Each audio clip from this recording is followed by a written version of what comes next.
Todd and Rob in the afternoon. Hey, afternoon delight. With Todd and Rob. Oh, yeah. Oh, yeah, and here we are. We're back. We're back after what? How long I've been out? 2 weeks? Oh, yeah. It's been at least two or 3 weeks. It's been quite a vacation from the new media show. Yes, it has. It's been a nice break. As a matter of fact, I came in here to turn the studio on about an hour ago. I was like, please, baby, fire up. You know. Right. Yeah. But we are live and lit. And so those of you that are tuning in via new Podcasting 2.0 apps, thank you for doing so. And if you haven't got one of those already, go over to newpodcastapps.com and join and get a new app. Don't be on one of those legacy apps. Going to take a minute here before we introduce our guests. Why don't you introduce Chris, and then we'll talk about our boost, Rob, that came in, and we'll get Chris dialed into what he's going to like. Boost. What the heck is a boost? Well, we're lucky to have Mr. Chris Krimitsos on the line with us today to talk about Podfest that's coming up in the end of January down in Orlando. So we're excited to get back to an in-person event again. And Chris has been graciously enough to join us over a holiday week to come on the show and talk about it. You know, I know that I think we're one of the few shows that are doing a live episode during this week, because I haven't seen too many others that are doing anything. So it's great to have you here, Chris. Thanks for thanks to fit me in at the end of the year here. Pretty awesome, right before we're about to finish out 2022. Right. Absolutely. So we're going to get into the whole gambit of what's going on at Podfest, but I want to thank Bob. Bob says, Merry Christmas, Todd. Bob from Dover, New Hampshire. He sent us 1,000 sats. We got a Merry Christmas, Happy New Year from Brian. He sent us 100 sats. And we got from Sean says, Rob with a MacBook, the dawn of a new era, 2,500 sats. But we've had a number of stuff that's come in. Some live sats have come in. We have a total of 24 users now contributing to the new media show. They made a total of 868 payments, or 580,000 satoshis thus far. And Fountain continues to lead the pack on top income streams with 123,000 satoshis. Cast-O-Matic at 68,000, Podverse at 40,000, and CurioCaster at 28,000. So and we've basically, Rob, been getting as well. Folks have been streaming sats to us live, and some folks at 5 sats a minute, some at 20. We've had a couple of people at 100 sats a minute. So all of you that are streaming live on a new podcasting app, streaming satoshis to us, we do appreciate it. And but anyway, that's our boost update. And but anyway, thanks for everyone that and if you do boost today live, you'll be able to hear the live boost signal come in. It'll sound just like that. So if you start boosting the show, we'll hear the notification. But anyway, live and lit. Have you heard about this new pod? See it right there. 200 sats come in from Podverse. That's awesome. Have you heard about this new stuff going on with Podcasting 2.0, Chris? Oh, I've talked to the Fountain when he first started, and I know I think it's amazing, and it's definitely something we need more of. Yeah. And Adam sent us finally lit. He sent us 50,000 sats in that boost. Now that's an attention getter. So, it is good to be lit with the show, and Dave Jones put in a lot of work to make it available so that now that I can ping a URL and let that know things are live and it's working well. But matter of fact, I got a demo today from my dev team at Blubrry. We're just about ready. Matter of fact, we're demoing the value for value screen that we're going to have in our dashboard, and was reviewing the RSS feed. There we go again. This is what we need.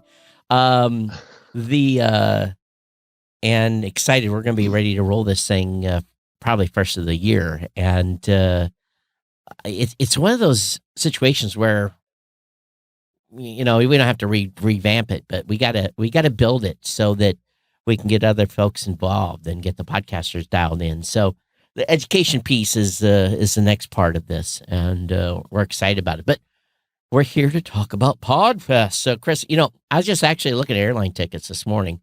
Not bad. Prices are down a little bit on airline tickets. Especially after the holidays now, right?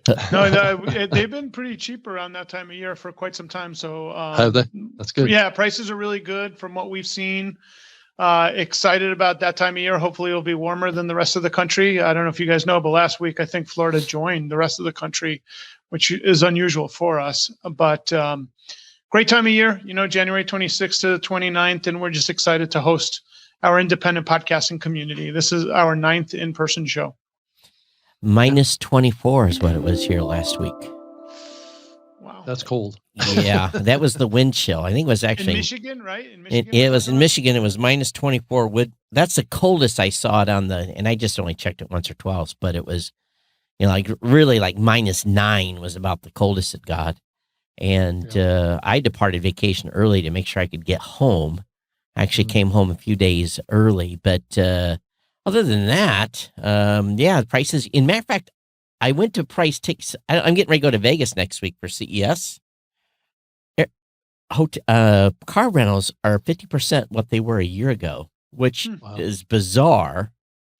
I don't know if that's a sign that CES isn't going to be well attended. I don't know. We'll find out. But how's it looking on your side from ticket sales and all that stuff, Chris? Is it going good? We're looking good, but we also did a couple of things differently this year. So after our last year's event, we went to, I think, 20 different cities and started little meetups, which made all the difference. So we were able to reconnect people to the brand by going to them and then bringing them to Podfest. So we're looking good, about 1,500 strong, if not more, at Podfest. But we did a lot of work to do that. In other words, we changed up how we promoted to make sure that we found beginners and newbies. And, the U.S. is a mature market at this point, so you got to look for these individuals.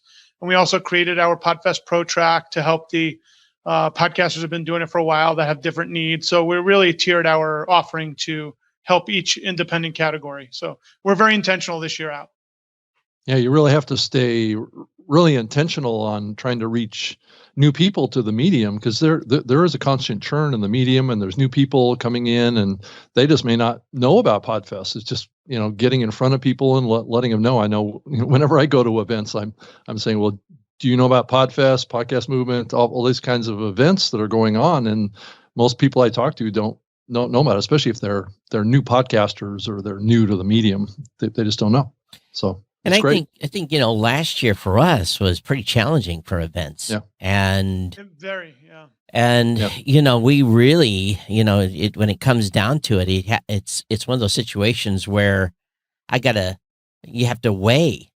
And we're going to try a couple of things this year. We're going to see what happens. I'm really not at liberty to say what we're doing, because if I release the model that I'm doing, then it may be copied. But we're going to try something in February, and I guess I'll just come back and say if it was successful or not. And it's not necessarily trying to reach independent content creators either. The space continues to evolve, and I think, Chris, you've probably seen it as much as I have, is the number of folks that join certain platforms and then almost immediately fall on their face. And we've been looking at a lot of the statistics on, what it takes for a new podcaster from the time they've signed up to get to episode 1, and then maybe making it to, those first 10 episodes that are so critical. And to be honest with you, we lose probably 65 to 70% of all new creators in that first 10 episodes, because, and it doesn't matter if they're on Anchor, Blubrry, Libsyn, doesn't matter where they're at. The failure rate of those brand new shows are extraordinarily high. So, the goal, we set it a goal last year to help podcasters get to episode 1. And boy, I tell you, sometimes it's challenging to get them to that first episode. Seems like we can get them to episode 1. Todd, do you think that's an issue of expectations versus reality? to some degree, and I've kind of had that impression too, that maybe that's what's kind of adjusted over the last couple of years, because early podcasters were much more, I'm going to start, I'm going to, do all the hard work, I'm going to grunt it out, and I'm going to make this work, where maybe there's less tolerance for that now. I don't know what your thoughts are. The word we keep hearing from content creators is there's this expectation now, right, that they have to go out and create this miraculous show out of the gate.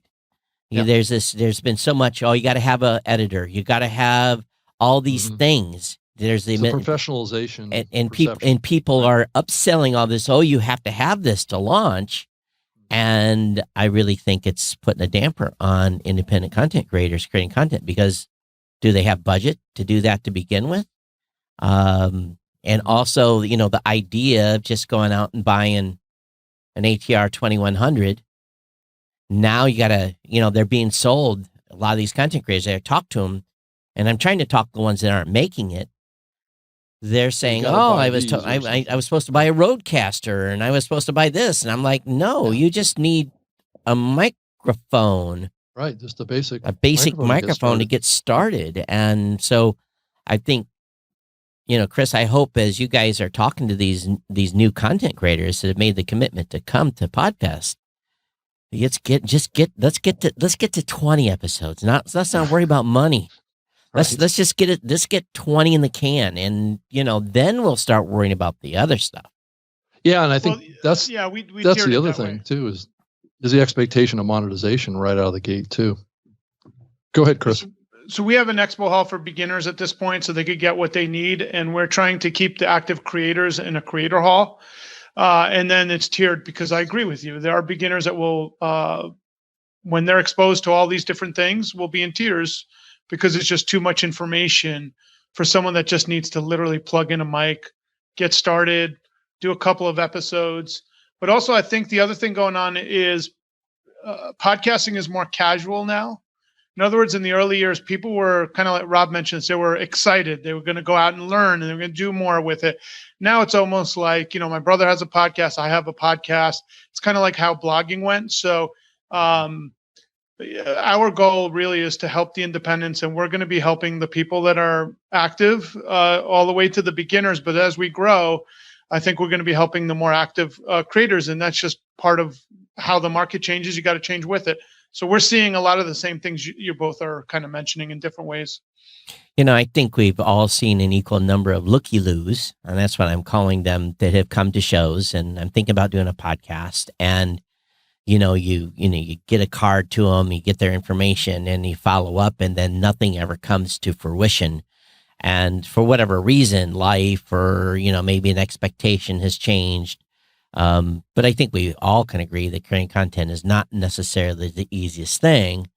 But I get worried if I'm looking through Facebook groups and I see, I need some help, and 82 people respond, well, I have an editing business, and I'll help you get started, and blah, blah, blah, blah. And so why don't we help them in the beginning? Just, again, let's get them to episode 1, 2, 3, 4, 5. And, but everyone is so, I think there's this huge, I hear it again and again. I think there's this huge pressure. And this used to be a thing in Japan. Japan is about, you got to come out of the gate strong. You have to be perfect from day one, or you'll be criticized up and down one side or the other. I'm wondering if that's a little that has filtered There's into a fear of that, right? Yeah, filtered into the podcasting space a little bit. And if you're comparing yourself to the big guys all the time, I mean, the big podcasts and stuff, that, I think people have this perception that they have to be a certain quality level or a certain kind of production level for them to even get started. And I think a lot of people just kind of hesitate on that. And that can be a challenge for them. And I think it is a little bit of, the success of the medium kind of coming back and haunting it a little bit. And I saw it a little bit in the early days up in like Canada and outside of the US as well, is that like BBC and CBC set such high expectations of what a production would be in a podcast that people started thinking, well, in order for me to do a podcast, I have to be able to compete with CBC or something, and it's not really necessary. But a lot of people, that's their perception. Well, when I tell people I've done over 2,000 episodes with no production, zero. Right. Well, you are the production. Well, you cut the ends, you run it through a phonic, and you shove it out the door. It's done.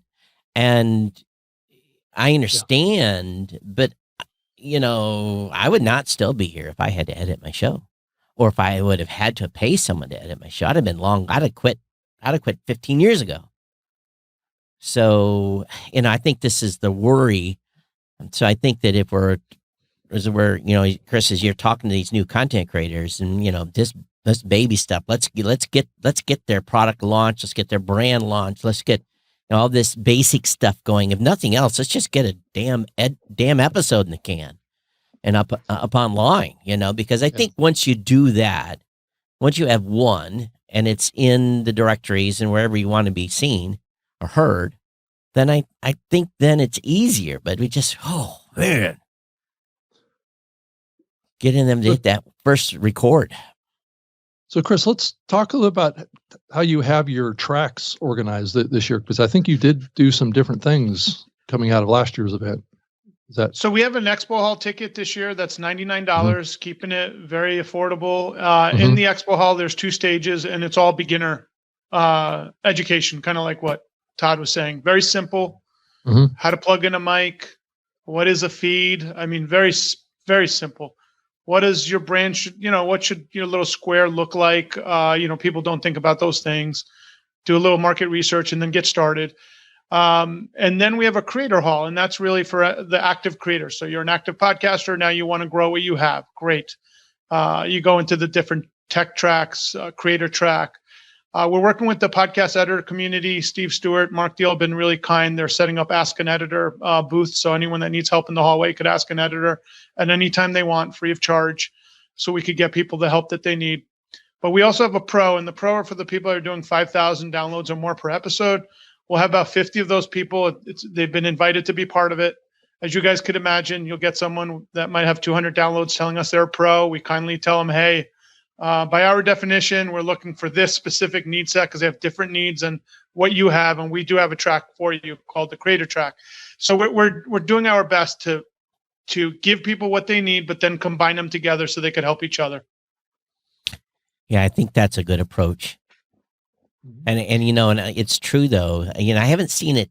We haven't went back up the railroad track yet, where we're having what I mean by this, we have these cycles where we see people that are producers, successful podcast editors, production companies, blah, blah, blah. And they really aren't. They're failed podcasters. So I don't think we're seeing, at least I'm not seeing a lot of it right now but having you had vetted 50 folks that have built an audience, I think that's a great way to go. They're proven. A lot of people say only 5,000 people. Well, that's a great number for an indie podcaster to strive for. Is 5,000 downloads. If we can get them to 5,000, then we can get them to 500,000. But get them to 5,000 that's a big leap. Yeah. Yeah, well, 5,000 IAB certified per episode after 30 days or more, or less. So right. That's kind of the metric. Yeah, and then you really have all your options opened up in front of you at that point around monetization and things like that as well. So it's a powerful place to get people to. And I do, your tracks that I see for the conference, there's the creation and launch, and then technology and innovation, audience growth, monetization and marketing, YouTube and video and social network. I mean, I would say that you have it all covered, Chris, as far as all of the main topics that people are interested in learning about the podcasting area. It's 10 years of hard work and meeting the right people. Yeah. So everybody tries to do this, but you need to have the community is really providing the content. So we have really great educators that we select that care for the people. So we do our best to find those individuals. Have you, I'm going to ask you maybe a little uncomfortable question. If you don't want to answer, don't tell me, but do you think you've gotten some attendees that have chosen not to go to another event? I haven't seen any of that on my side. Anyone specifically asking? I have had people ask me what our stance is on certain things. And, everybody's welcome at Podfest, but I haven't seen what you're talking about as much as you would think we would see it. So I don't know. I'll know when we're at Podfest if people come up and tell me personally, but not through the internet as they're communicating with us. Yeah, because again, That might be a silent decision, Todd. So I don't know if they would voice that, if that makes sense. Yeah, and there's some water underneath the bridge already on all that went on. So, this is something we're going to be watching this year for sure, is to see how the space, who attends, who doesn't attend, who's there at the different events. I think it's going to be an interesting year from that regard. But good. I think 50. If you've got a solid 1,500, that's a good number. Yeah, it's making us very happy, but it was a hard number to get to. But we had to go to like 25. I don't know how many cities. We did north of 20. Yeah, I saw you guys were having meetups in different locations. Yeah, we'd get 50 people in Times Square. Thanks to Lee Wayhara for helping. We'd find co-champions in each city. Texas was awesome. Brian Barletta actually showed up at our San Antonio shop and then gave us 5 microphones to give away free to beginners. So it was really great. That's awesome. It's because your event has weighted more heavy on Florida in the past, and that's understandable. But if you can start building the national attendees, I think that goes a long way in growing the show years out. And if you have good success in using the strategy to bring people in from across the country, I think this is good bitings for you guys. I think it will do well to take the show to the next level. Well, we did Canada, and we are looking to go to Europe. We're hoping to do some shows out of country next year. So we have a couple of things we haven't announced.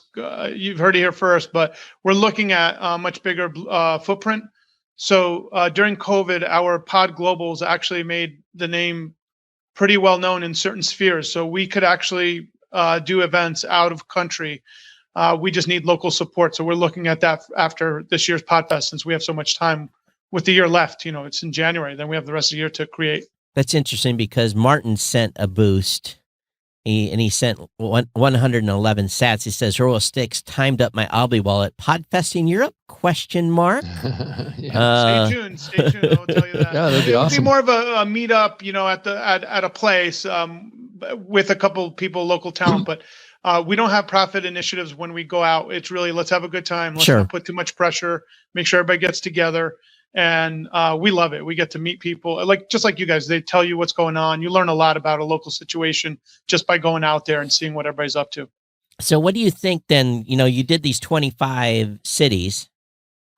So my curiosity has been, what's a city? Let's take San Antonio, because I think when I went to an event in San Antonio a couple of years ago, can't remember the city. I was somewhere in Texas for a podcasting event. What do you think a city like San Antonio would support for a single 1 or 2 day event, or maybe a 1 day event? I mean, half a day to 1 day is what it would support. It probably would support about 50 to 100 people. Max. 50 to 100. 50 is a solid number. If you get 100, you outperformed. But you could do that. So San Antonio is not necessarily a small city, and I don't know what the population is. I'd have to Google it. Houston was a big driver, though. Houston was big for us. Ozil, Pod Houston, amazing human being. So he had 52 people in for us there. So in Houston, you had 52 people, but it was you had an influencer that helped you bring them in. Well, in each city, we had someone that helped us for the most part. San Antonio, we got 25 people, which I thought was really good. It was on a Monday night, depending on the nights too. Sometimes that factors. So, Chris, these events that you're talking about, are they going to be like, like you talked about, just really like 1 day event type of meetup type of events, or are you thinking about a full size Podfest, maybe outside of Florida? Yeah, so these meetups help us test which markets are strong, kind of like what Todd's asking. So I could tell you the strong cities that you could do really well in right now are the bigger cities. Toronto, for sure. New York City, 1 day events I'm talking about. We would probably do like a half day, 1 day. Some of them were at a bar, some of them were education. We tested like 3 different models. The best model, if anyone's looking to do this, is you find a co-work place because it's conducive to what we're talking about. Make sure they promote to their people, because you'd be surprised how many you could land just from that. That would boost your numbers. and then do it after hours, maybe learn the traffic patterns of each city. That's important. New York was a half day. That was excellent because people have to take the train in. So that's a whole different traffic pattern. So sure. It doesn't matter. Right. So what did you feel then that attendee mix was? Was it largely those that were new, or what was the mix? How did you feel the mix was? Yeah, that's a good question. Most of them were half veterans, half beginners. So it was almost split down the middle. Oh, wow, that's good. Anytime if you're an active podcaster, I think this year the ticket will be free, and if you're a beginner, I don't know, you pay like $10 just so we know they show up. Right. But we want to give something to the active creators because now they're also paying it forward, helping each other, and we want to bring more of those people out. Yeah, Martin followed up. He said, "Hey, Chris, thanks for information. We had planned an unconference potluck in Swedish in Gothenburg, Sweden in 2020, and then the pandemic happened. So it looks like that. I think there's room. Look at this event that's going to happen in London. That's going to be a big event. But as Rob said last year, it was not a lot of commercial, right, Rob? It was a lot of commercial folks. So it wasn't necessarily attracting the type of people that Chris is looking to reach.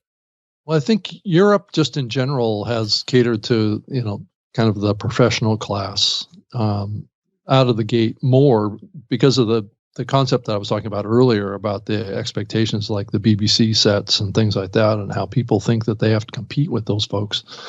So I think that the independent community is still developing in Canada as well as outside of the US. So I still think that there's a big opportunity to grow the independent side of podcasting outside of the US. And I think that would be the focus that I would shoot towards, is trying to get more people thinking about that. So it'd be great to see Podfest kind of expand their wings, a little bit more broadly and attract independents outside of the U.S. Yeah. That would be fantastic. Jody Krangle said, "Yay, Toronto. That was a great meetup, though we need to meet somewhere other than at Tim Hortons." they had listen, Jody and Lee Wehara, they had a really great coffee shop, but what happened was we were planning on 6 to 10 people. 44 people registered on 2 weeks notice. So they literally took over Tim Hortons one table at a time. Wow. They colonized the whole Tim Hortons. Made for great pictures though. Yeah. Great job, Jody. Anita Sanya says, "Yes, I want to make it in Bali.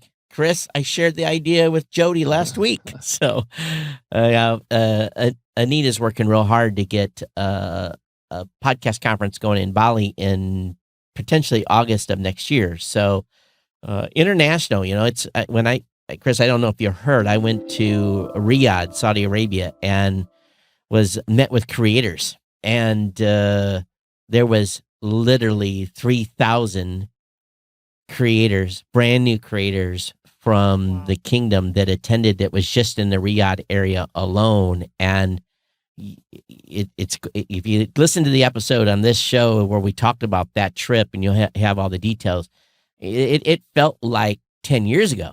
It really did. It felt like podcasting when it was, there was all this huge new creator excitement. And of course, their country's unique too, because they've been suppressed and not being able to say anything for so long. And since they've made changes in the kingdom over the last 3 years, that podcasting is just going to, I almost wish I could speak the language, because I just know there's going to be some amazing stories come out of that region. But yeah, the MENA region is hot. I mean, that's an area where we see explosive growth, and we've talked to some leaders out of Dubai, out of the kingdom.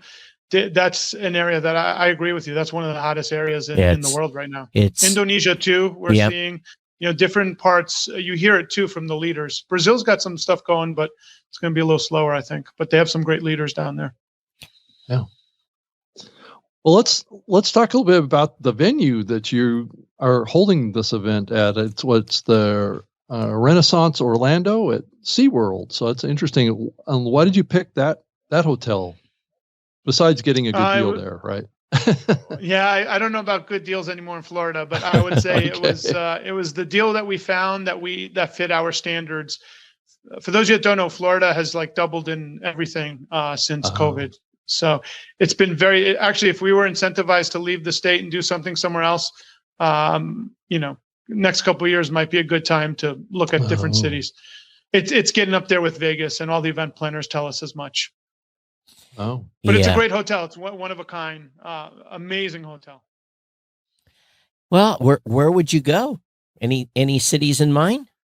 I mean, you look at Atlanta, Phoenix. There's some great cities. They're all over. We put bids out, see what comes back. Yeah, Atlanta would be good. Phoenix. There's nothing that's ever been done in Phoenix, to my knowledge. Phoenix is a big city. The She the Podcast. She Podcast. She Podcast did one in Scottsdale. That was a really great venue. So there's some great cities, but right now, Florida is so red hot for business because when DeSantis kept the state open, people don't realize, but business can't schedule around are we closed, not closed. So just all this out of state business flooded into Orlando at a level none of us have ever seen before. And that's why housing prices are going through the roof, because 10,000 people, 10,000, I think the number still stands around 10,000 people a month are moving to Florida. Someone told me the other day that's in real estate, it's 1,000 a day, but 1,000 a day. 1,000 a day or 800 a day, something like that. Yeah, because I knew it was like before I heard 10,000 a week, but so that rhymes with your number, 1,000 a day. Yeah, 1,000 a day, something like 871. Maybe it's down to 1,000 a day come into the state every day, still to this day, right now. That's insane. Man, my daughter lives down in Tampa, and luckily she owns her house. She says, but she's like, Dad, property values are going up because there's just a lack of inventory because of the hurricane. So that's sure. a whole different. Yeah. So there, it is what it is. But we're blessed to be in such a great state. We love it. The weather's amazing. But I'll give you guys an example. Let's say, I don't know, you pay whatever the numbers I pay for food and beverage. It's literally doubled on top of inflation. So it's just become very costly. Wow. We're still able to do it, and knock on wood, we're very grateful for our community supporting us and the exhibitors and vendors, but it's not an easy proposition, Yeah, because when you have to pay double for food, I know a little bit about how those deals work, because you almost have to guarantee a certain amount of. That's correct. Yeah. And then the facilities are then kind of what they are, but you have to guarantee a food number. To think that has doubled, then, you have to sell that many more tickets or raise the price on the tickets that much just to cover your base on that. So if you can go somewhere, I think the challenge with going anywhere else, Atlanta would be good because it's a major hub. Yeah. So, direct flights I can't get to the airline I fly. I can't get to Orlando direct. I have to fly through a hub. But a lot of the airlines that fly out of Detroit go direct to Orlando, so it's an easy flight. Of course, I don't know if I want to be on Spirit Airlines right now. But I think that, not Spirit, but Southwest, excuse me. Southwest, yeah. Yeah, it's having all the challenges. Yeah, I think if you have and that's the only challenge with Phoenix, it's really not a hub. So you're going to have to one off, unless you're flying a Southwest or someone like that to get into Phoenix. It's a little tougher. It's a two-hopper, but some people like to do that direct flight. It's easier. Out of curiosity, what do you guys think of Tampa? I like Tampa a lot. Yeah, matter of fact, I love Tampa. I think Tampa I think Tampa's a great town. Yeah. Where would you consider having it in Tampa? That's the question. It's very tough to find good hotel. Like they're all booked out for the next 2 years. In Tampa. Yeah. It's part of the problem. Yeah, and especially when you're trying to get 1,500, 2,000 people That's in. Right. Yeah. Yeah, Tampa's a great city. Well, you held an event at that that arena? Yeah, well, the arena, but that was during COVID where we could get it for 2 days. I mean, I don't know if I'll ever be able to rent a hockey arena again for two straight days. That was just a rare occurrence. Right. And of course, if you think about the rest of the state, Miami, I don't know what type of. Miami's red hot. You can't touch that. You can't touch Miami. Yeah, because that's it's a great destination. It's expensive for a reason. It's an amazing destination, but it's a crazy place in many good ways. Well, especially if you're especially beachside, not inner Miami, it's a little different. Right. Fort Lauderdale. We've looked at different things. Yeah. Yeah, I don't know what's going to happen. I'll be in Vegas Monday for CES, and I'm real curious to see what the vibe is there. I was Yeah, I'm there. curious too. I was there in August. Now, here's something to consider. If you do Vegas, don't do the convention center. Go down into Right. Fremont Street, Golden Gate, something like that. I know someone that negotiated at Golden Gate for an event, and that would hold you. But you're on Fremont Street, so maybe people won't have as much desire to be on Fremont Street versus the main strip. But Right. Fremont Street would be, man. There's a lot of hotels there. Just walk. That's something to consider if you're ever going to do Vegas. I would not do LVCC. I wouldn't go to MGM. I would try on the other end. And that's Old Vegas, right? That's Old Yeah. Vegas. Yeah, I love Old Vegas. Yeah, me too. It's where I stay. I don't stay on the strip anymore. I can't handle it. Now it's a little lively. It's a little, it's the heartbeat of America down there. But No, I love. Well, the and it's been sideshows as upgrading, you're walking too. Around, zip line, it's nice. yeah, there's Yeah. a new. Yeah, it's been upgrading. I Yeah. mean, that old town is getting rebuilt. It's Circa just went in there. Matter of fact, I tried to book into Circa this trip, but it was out of my budget. But there's an example of place I'm staying at, which in the old days, 15 years ago, no one would stay there because it was bad, was the Plaza, but that was completely gutted and redone, and great rooms, great service. And then you've got too. Binion's, you've got all that down there. Those Golden Nugget, right? Yeah, Binion's, Golden Nugget, but I bet you Golden Nugget would handle 2,500. They have convention space for 2,500. Yeah, and the rooms are reasonable too. Yeah, again, you do the block deal just like anything else, and it's the same type of scheme. You have a food and drink budget, and everything else is pretty cheap. It's definitely worth a look, and it's what's really cool. The main thing for us is our community has stayed intact. It's been a tough last couple of years, but we're grateful, and we're going to be helping the independents as they start to make money and do well as those that need help to grow. So it's focusing on those people for us is crucial. Chicago would be great, but not in January. That's the challenge there, right?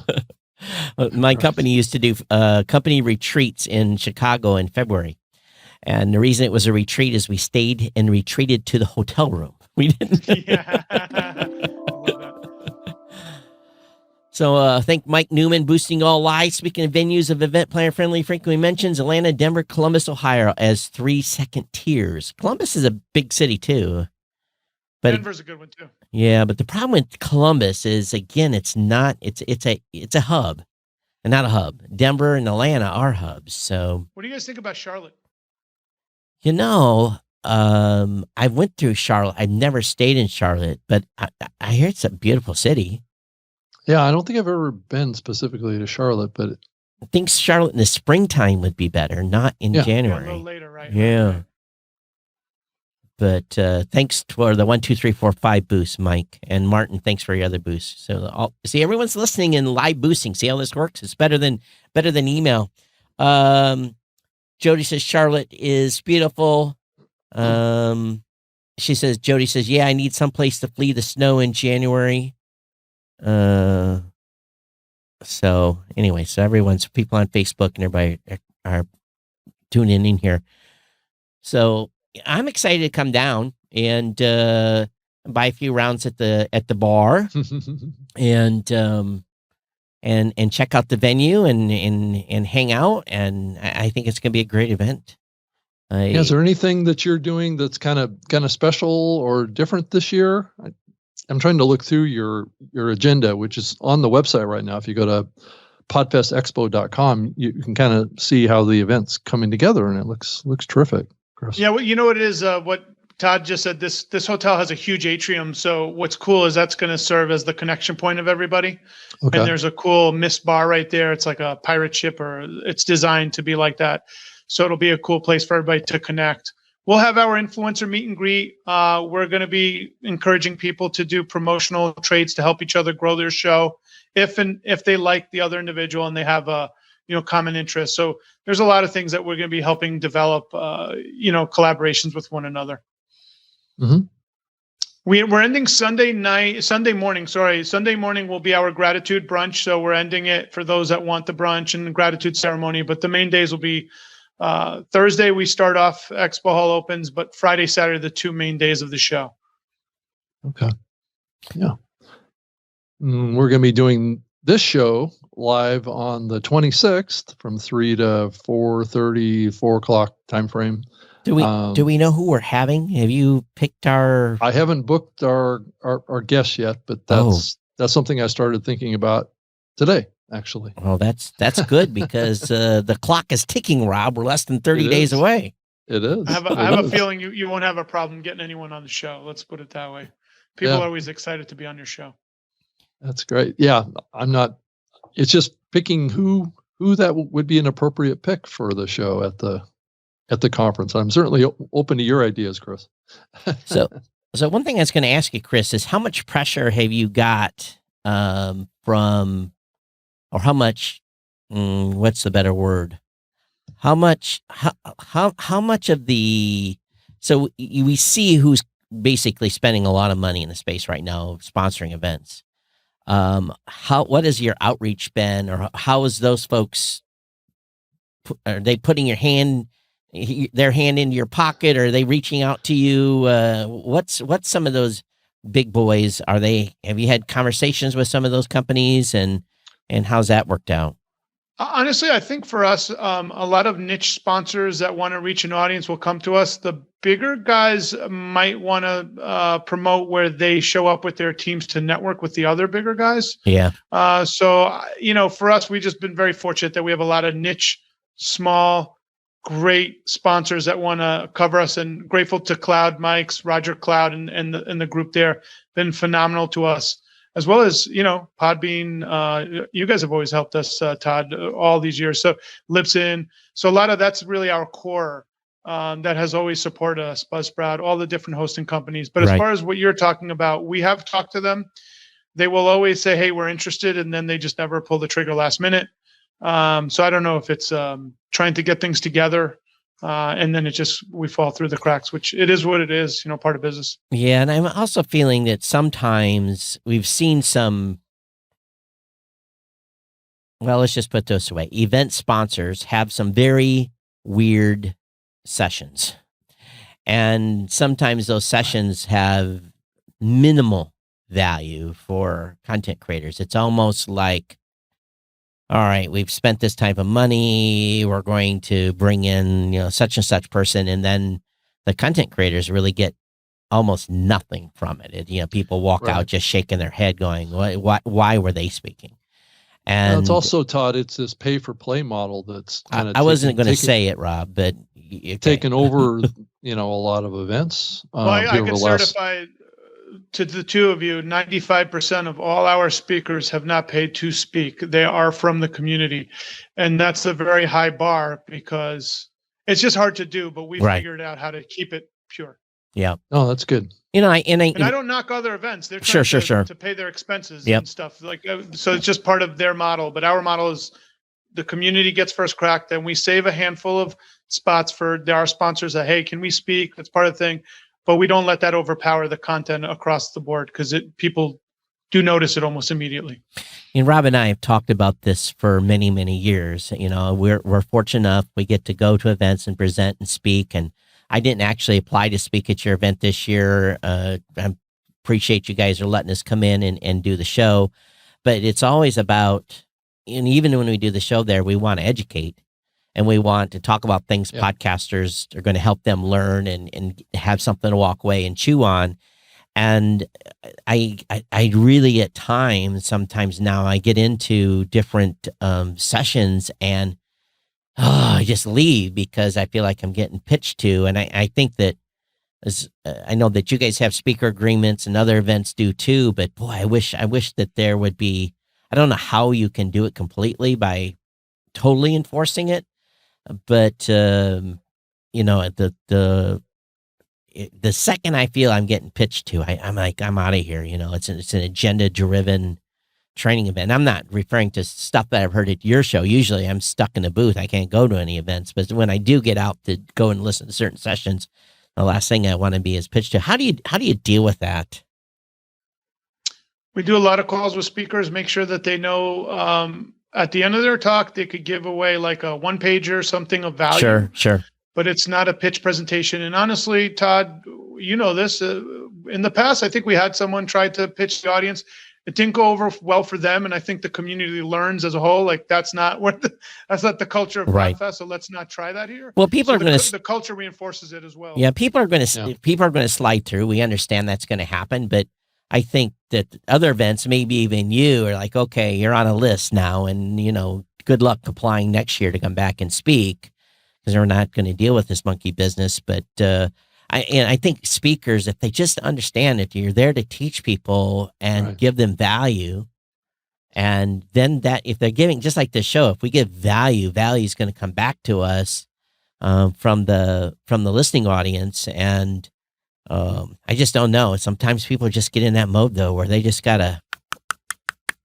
And then we meet with every speaker too. So this year I met with every speaker individually to make sure I know what they're presenting. And then if it's not, par for the course, we ask them to please switch their presentation to another topic. Make an adjustment. Make an adjustment, and then they get the message. Yep, that's and good. I think that there is a certain amount of expectations that are coming out of the big sponsors or the big companies that are looking to get involved in events, that they're kind of getting in the mode that when they sponsor an event, that it comes with that, it is the ability to control sessions and control content and make them pitch sessions.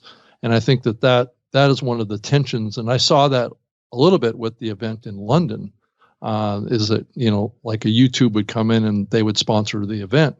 They would actually own like three meeting rooms, and all day long it would be all you talking about YouTube and talking about YouTube creators and all this stuff. So it was very, and I can feel that tension happening in the medium more and more.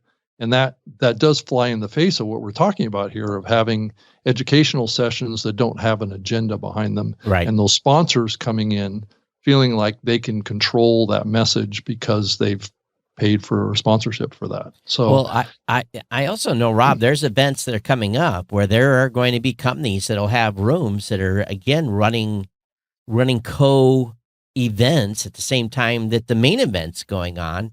Right. And if you don't get an invitation, the golden ticket to go through that door, then and to me, it's just you're like locked out from it. Yeah, you're locked out, and that's where when that big fat money comes in.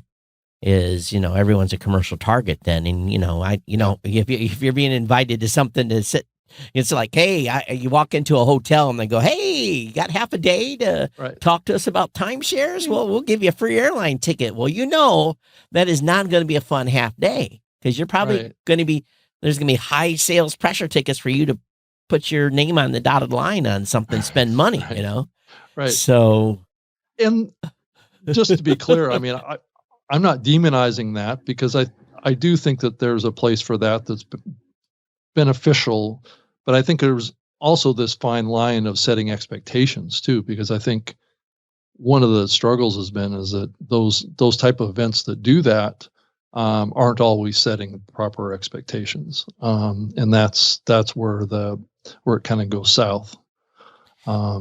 Is that's what they're going to get is, this session is about YouTube, right? It's not about how to use YouTube necessarily.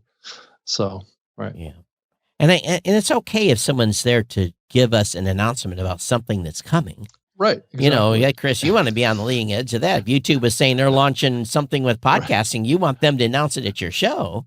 Sure. And you're probably going to give them a little stage time. But and then everybody thinks that they're going to do that, and then everybody goes to their session and they don't say anything. Right. So, that type of stuff. No, it didn't happen at all. And a big nothing burger, I think, was the word I heard for a few hours that afternoon.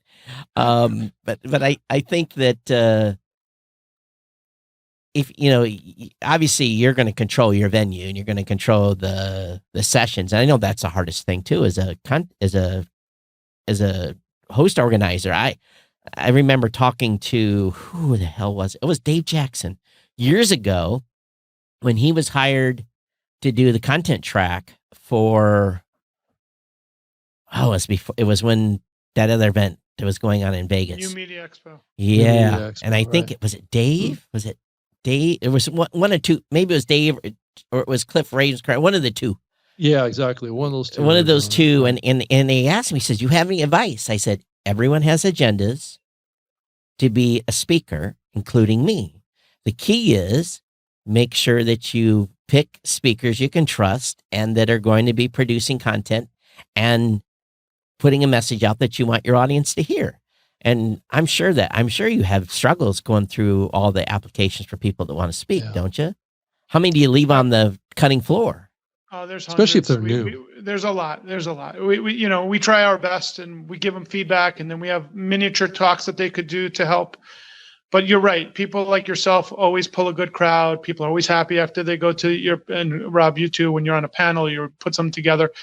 You got to find the people that understand that they're there to inform the audience and give them something of value. And once you get those people, you want to try and use them as much as you can, as well as new people. But those are your veterans, are your buffer. They're your, what I call, guarantee that they're going to deliver. And then you could take chances on outside people as well. And it's the same. I didn't apply to speak at the event coming up in Vegas either, because it was one of those situations where, oh, him again?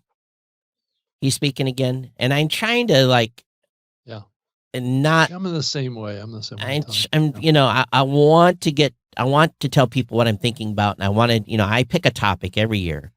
And then I give almost the same variations of that topic throughout the whole year. And I haven't picked a topic to speak on anything this year because it's one of those situations where I want to give other people the opportunity. Obviously, there's lots of new, great upcoming people who have great, fresh ideas, and we want to get them to be heard as well. Right. Obviously, I'm this, build your brand is, the thing that I've talked about for years. I'm hoping other people will talk about building your brand. I don't have to go and spread that gospel as much as it used to be. But I think at the same time, Chris, I understand what you're saying there, that you're going to have some key holders to help, draw that extra, such and such is speaking here. I want to go listen, that helps sell tickets too on someone wanting to be at the event because someone's going to be there and they want to hear them. We have a new category we created and we call it dynamic duos. So that's like someone that like you that speaks every year. You find someone else that's a friend of yours in the thing and you create a duo presentation. Oh. And we do that a lot. So that's switches it up for the audience, for you. And it makes it more fun because, gives you something different instead of the same thing with the partner. So we do a lot of dynamic duos every year too. And that's something unique that we started doing about 3-4 years ago. Yeah, that's a good idea because there's lots of people that I trust, and a lot of people that I think that's a damn good idea, to be honest. It makes it fun with you. for you. It makes it fun for your co-presenter, building camaraderie. People see camaraderie up on stage. Yeah. Now they're like, I could build relationships at this show. So it really helps. Yeah, I think that's smart. I really do think it is smart because it also allows someone like Rob or I or someone else that's spoken at the event to say, this is a new and up and comer that's doing great things. We think that now you can spotlight that person with your credibility. That's right. So now you're helping lift someone up. Those work well. So that they're not a panel. It's a PowerPoint. You just divide it up on the front of stage and have fun. Sure. That's cool. Yeah. Hey, Chris, do you ever see the podcast roast ever coming back again? Not anytime soon, but those not anytime soon. Okay. I love the Friars roast. They were Dave Jackson was one of my favorites, but I think we need to wait a couple of years. When I retired from the Navy, I told the guy that was giving my keynote speaker, I said, feel free to roast me. And I'd known this man for 20 plus years and he had all the dirt, he knew where all the dead bodies were buried. Right. And of course, everyone in the crowd that was there were all my friends that I had served with for many years. And they knew some of the dead bodies were buried too. So there was these oblique mentions of things where half the audience is dying, falling out of their seats. And the rest of the crowd they have no clue. Right. And it's hard to find somebody that is perfect for that, right? That has that balance of sense of humor but yet doesn't take themselves too seriously. Like, I can't do it. I can't, they were too sensitive to it. So then we're like, that's why we paused it. We're like, you know what? We don't want to hurt anyone's feelings. Oh. Dave Jackson just happened to be a perfect person. Oh, he was perfect for it. I think the roasting, those types of deals where if it's not too severe. Right. Yeah, I think we went a little severe on the second one, so then we just said, let's pause it a little bit. I think it can be. It was fun. But you know what it also shows is individuals' humanity. Right. And you have to 100%. You have to be a little bit humble, eat a little crow. It shows you that you put your pants on the same way as everyone else. I think that's for me, it was the key takeaway. And I loved getting roasted at my own retirement ceremony. It was fantastic, so. Yeah, because I think it was but it's the right person. That's right.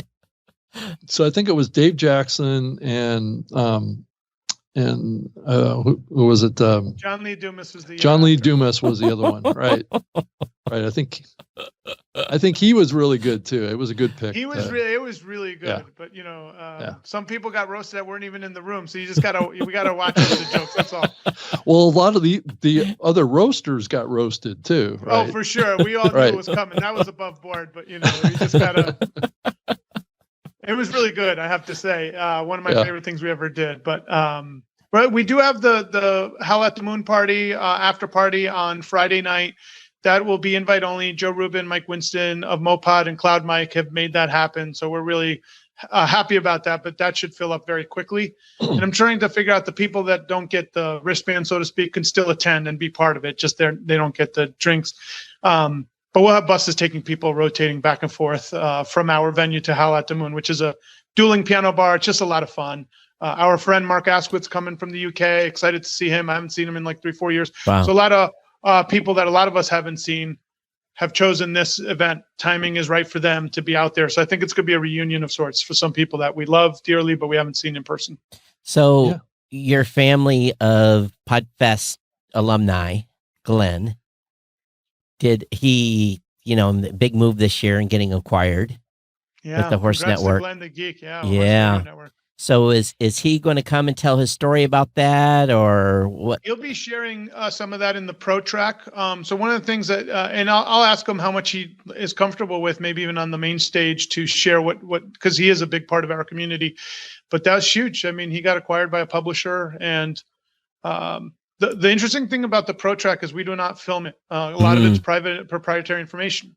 Stuff that, maybe you might understand, but those people don't want it out in public. But that's something that I'm excited. And whenever Glenn's willing to share, I would love for him to tell us. Because I think it's one of those stories that, who would have thought that a podcast network purely on horses, right, that did a live show and a podcast every day, 5 days a week, and the work that he put in all those years. And really, case study. It's a good case study. He was as indie as indie could be. Yeah, he never stopped being indie. He was indie from day one, but he was very savvy in the deals he did and the marketing that he did. Yes, he built a big commercial network, but you never thought of Glenn and his team as being someone that would end up on Spotify. And there's many roads to success in podcasting. And I think Glenn's story is probably one that I hope he's able to share. And maybe he's already put a podcast out about it. I don't know. He's helped hundreds of, probably thousands, but hundreds that I know in Podfest alone will reach out to him. And he's inspired people that didn't even know they had a network under their nose. Even. That's right. And Rob, there's a name that's not on a certain list. That should go on a certain list that we reviewed recently. Yes, I know. Lou, is that who you're thinking of? No, I'm thinking of the Hall of Fame that Glenn. I know what you're talking about. Yeah, I think Glenn would make. Oh yeah. And I don't think his name's on that list. So we're gonna have to make sure his name gets. But there is Chris, and this is we've said this many times on the show. And Lou too. And Lou as well. Montegello should have been on that list. That's too. right. He'll be at Podfest. You'll see him. You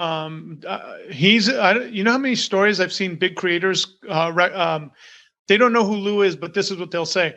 I was in a conference in 1913, and I saw a guy that was a lawyer do a Disney podcast, and I'm like, I know right away who it is. Obviously, Right. it's Lou, but he's probably inspired. He's like a Glenn, like these guys that people don't think about first top of mind, but they've helped just as many people. Yeah. So, Yeah. and we've said this on the last show. If someone that's listening to this show knows a name, and what happens with full disclosure here, the Podcast Hall of Fame list. How people get on lists is you ask people like me and Rob, and we put them on the list. If you ask it's us, really that simple. it's that simple. There's no we'll put them on the list because we want these people that are deserving to be on there. And if I don't think the person's deserving, I'll email you back and say, okay, I've got reservations, right? But I've never had to do that. And anyone that's emailed me and said, hey, I think this person should be on the list. And matter of fact, there was 2 people that were recommended to me this year that we added to the list that hadn't been on before that someone else had said. Yeah, I think I added like 4 names this year too. Yeah. So Chris, if what you should do is if you're thinking about Lou and Glenn and these types of people and others that we haven't thought of, and it's sad because there's so many great people in the podcasting space that's done so many great things. Glenn is well deserving and so is Lou. And, but a lot of people don't know them because they don't run in that same circle, but we can advocate for them as well. So I think that, as you're thinking about your community, we should make sure that they get on the list. There's another one too. Rob Sesternino is another one. And Jordan Harbinger is another one. Right. So even though they're all going to be at your event, which is phenomenal to get Rob Sesternino to show up at your event again. Wow, he has one fantastic. of the largest networks that most people don't even know about. Yeah, he has a huge audience. Great guy. Yeah. And then there's Jordan. Yeah. He's and that's you look at Jordan. Here's a guy that makes himself publicly available. He's always hanging out after hours. Yeah, he's and if you're a new podcaster, you can go up and ask. He'll tell you. There's no secrets. He has no filter. They don't hide nothing. He'll tell you what he has done to build an audience. Right. And there's not a lot of content creators that are willing to share everything. And when you find people like that are willing to share across the board, Rob is another one that the community should really tap into as much as possible. I mean, it's great that he's presenting. So, yeah. So there's, all these folks that a lot of people, we know them because we've been in the space all these years. But, of course, people know Jordan's podcast. But as a podcaster, a lot of podcasters don't know that he goes to these events and he's accessible. Yeah. Very. That's the thing. He's accessible. He walked up and said, "Hey, my name is, I'm Tony." He's from this community, right? He's right. Like all of us here on this show. It's he comes from that. So, yeah. Wow.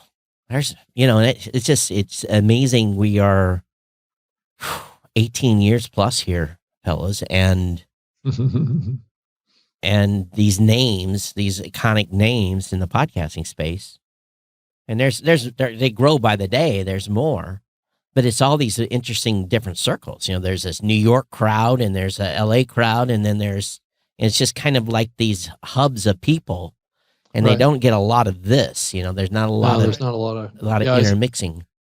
I've seen a lot of kind of growing fragmentation of these communities, these sub communities in the podcasting space. I've always tried to bring them together as much as I can, but there's only so much somebody can do to bring people together. It's like letting the New York kind of community know about like Podfest and things like that. I mean, to try and get this cross mingling going on, get more of these podcasters that are, doing fantastic stuff to come down to Orlando and to participate and get involved, like Rob and Jordan and all these folks. Because helping independent podcasters is what Todd and I are all about, and I know Chris, you're all about that too. So it's just making more connections in the medium. Hey, there is a topic I want to talk about a little bit today. It's not necessarily related to Podfest, but we are December 28th, and I know, Rob, you did a show on predictions. Kind of. And I lost a bet this year. I thought at this time last year, I said a year from now, Facebook will have 2 or 3% of the listenership. Well, I lost that dollar bet, so I have to give up $1 tomorrow at our show with Mike. But what you have any? We'll start with Chris. Chris, where do you think things are going the next year? I think ad rates are going to plateau for the year. I think you're going to see a lot more podcasters on Megaphone as they're just very aggressive right now. We're seeing a lot. So, and a lot more. Spotify is going to grow a lot. I don't know what the percentage is now. You would know that, Todd. But I think you're going to see Spotify take market share away from Apple, a decent chunk this next year. Why do you think that is likely to happen? They're just very aggressive behind the scenes of recruiting the larger independent podcasters. That's their whole market. Mm-hmm.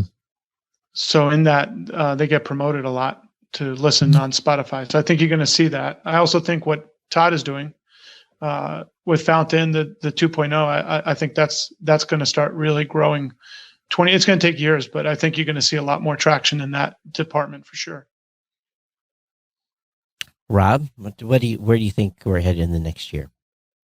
Well, I agree with Chris' comment that I think that the advertising side is gonna plateau. It really depends on what happens with the economy and how far we fall, or if this is just kind of like a fall for maybe 1 or 2 quarters, and we start coming back middle of next year. My gut tells me is that that's probably optimistic to think that that's going to happen, but I do think that the advertising market is not going to get hit as hard on the podcasting side as other digital advertising platforms. I just think that there's a perception that podcasting is a good value and drives good ROI if it's done correctly. And so we will probably see pretty stable CPMs, but there's just not going to be the abundance of campaigns. But yet at the same time, we're seeing this growth and development of programmatic that's continuing to develop while all this is going on. So that may actually help give smaller advertising brands access to the podcasting medium, which may keep it afloat a little bit better. So I think that's going to be happening. I think we are going to be seeing more activity around podcasting in relation to YouTube as well. I think that's going to keep moving forward. I do agree with what Chris is saying about Spotify. Yeah, I do hear that word megaphone way too many times out there as well. So, but I'm with a new company now. I'm Podbean, so my charge is to kind of build that brand up in the market again and see what we can do with that brand. I mean, it's got a strong independent podcaster connection reputation. So that's my project for the new year. But anyway, I think those are the big things that are going to happen. And I think the listenership side, nothing's holding back on the listenership side. We can still keep growing. This is a free medium. So there's no reason why the economic collapse needs to get in the way of audience growth and development.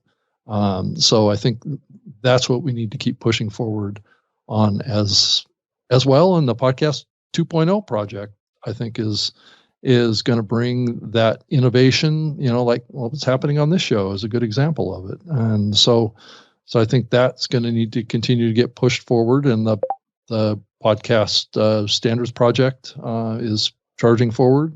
Todd, you're inputting on that on a regular basis, and it seems like it's moving in a positive direction. So I'd say those are the biggest things. For me, we actually just had a boost come in from Mike. He said Spotify is going to have trouble in 2023. I think this is also true. I am hearing great dissent from podcasters about Spotify. Well, and so I think it could go either way with them. It'll probably be a mixed bag, probably, is my guess. The prediction I made 8, 9, 10 months ago that Anchor as a brand would go away is coming true. That will be interesting to see how that shuffles out, I guess, for a better word. From an advertising standpoint, I can only go back to 2008 and look what happened in 2008 when we had a big recession and the advertising dollars stayed steady. They did not grow. CPMs held in 2008, but we had a relatively flat year in 2008 and leading into 2009. Matter of fact, 2009 more. Overall growth on revenue was not great. Now, what I have been watching very, very closely is the number of new incoming shows into podcasting, and we have definitely seen a slowdown. But what's interesting is this month is different. I'm seeing an inclination of number of new shows, and I don't know if it's just because people are at home, they're thinking about doing a podcast, they got some time off, maybe they have time to sign up and get their show launched. I don't know. We'll see if that trend continues. It's a resolutions thing, right? Could be. But I've never seen an increase month in December where we're on an incline on new. But what I think, and I'm kind of looking through the list of shows that are signing up, I'm seeing a lot of businesses once again considering podcasting as a potential, because I think people are worried about ways they're going to reach people. And those shows we didn't get during COVID, we're probably going to get now, are those companies. But at the same time, I think podcasting has a potential to be an insurance policy for those that are serious about it, and basically having the ability to start something when there's doubt about your job and doubt about, try to side hustle. The side hustle. Yep. So podcasting is, from an independent standpoint, I think is going to be a good growth for 2023. But, I can only look at Blubrry's numbers when it comes to Spotify. And again, Spotify numbers have not, matter of fact, they've declined. Spotify consumption rate across all the shows we measured is down like 1.5. So, they were only running 8.5, 9 before, but when they're down at 7, something is happening there. Now, maybe, again, people say, oh, it's big numbers. I think it depends on the show type. And you might see some people churn out of there once they drop the Anchor brand too. Well, Anchor still has a huge Anchor problem in that it's this big cesspool of dead shows. And you don't get me wrong, there's shows over there that are being successful, but there's just this huge, it's, to me, we look at the failure rate on those shows and it's in the high 90s, from if they start and then they don't make it to really even episode 3. So, but again, that's what you would expect with a free platform. People are going to try it, and if it doesn't work out, then they're going to move on. So I there's no barrier to entry there. I think 2000. Here's what I really think is going to happen. I think that, and if I was working in a company that sole revenue was advertising, I would have my resume fresh. I would have that thing polished, and I would be out shopping myself to make sure, because I think that market is going to get decimated. It's going to be tough. I think there's going to be huge cuts. If the economy goes way everyone say it's going to go, I think that market is just going to get annihilated. They're going to do the same with less. Things are going to be really squeezed tight. And what does that mean? 10%, 20% reduction in staff? Maybe. I hope I'm wrong, but if you're still business, this was what we were. Blubrry was in this position of relying 100% on its ad revenue to pay the bills. And I started seeing the ad revenue do this, and I tracked that out, and I said, we got 18 months to figure something else out. And we started down here adding the service piece, and those two numbers, they literally crossed in the night. And if I had not done the pivot, we would not exist. So you can't have a single revenue stream today, especially the advertising piece. Now, maybe, Rob, I do agree there is some, the podcasting is this much further along So the advertising piece may not suffer as much. And again, but we've also seen the programmatic piece. I'm pretty happy with our first 2-3 months of rolling out programmatic on the Blubrry side.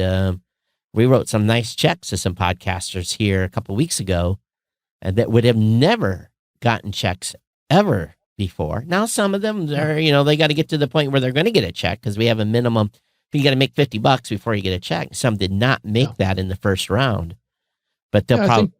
I agree with you, Todd. I think the programmatic stuff may give a kind of like a little boost to advertising market that's a little bit soft. Who is going to give a boost to are those that have gotten nothing in the past. Right. Exactly. Right. And it's going to spread it across hopefully larger numbers of shows. Right. And which is the bigger goal of this. And then there's one other aspect of this that's a little bit funny, between you and me, Todd, as we go back on this show, how we've been talking about the growth of overall advertising revenue in the podcasting space over probably the last 4 years or so. And I think we've been saying next year we're going to get over $1 billion in ad revenue. And I think what was it, about 6 months ago, they did a forecast as they were going to be like $4 billion by 2024. And I'm going, I think we'll be lucky to hit 2 by 2024 at this point. Well, some people say we're already at 3, but I'd like to know where all that money's at. Yeah. I'm not so sure. Yeah. Have you guys seen any innovations coming out of Apple next year? Are they going to allow advertising in the store? Have you seen anything like that?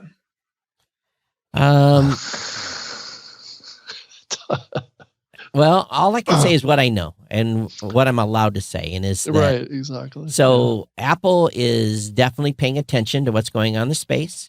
They're heavily focused right now on the premium, letting podcasters do premium. So they, I think we'll shortly hear a big announcement about that. It's already been announced, and when the rollout was going to come.